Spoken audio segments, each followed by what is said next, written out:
Welcome back to A to Z drug series, जहाँ हम रोज एक मेडिसिन को सीखेंगे सिंपल लैंग्वेज में। आज का ड्रग है डेक्स्ट्रोमिथॉर्फेन। डेक्स्ट्रोमिथॉर्फेन एक एंटीटसिव ड्रग है जो कफ रिफ्लेक्स को सप्रेस करता है। डेक्स्ट्रोमिथॉर्फेन यूज होता है ड्राई कफ के लिए, थ्रॉट इरिटेशन से होने वाली कफ में, फ्लू या कोल्ड के बाद होने वाली कफ में। एडल्ट डोज होता है यूजुअली 10 to 20 mg हर 4 से 6 घंटे में। Daily dose is not more than 120 mg।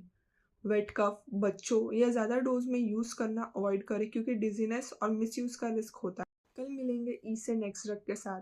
Till then follow A to Z drug series for daily medicine knowledge.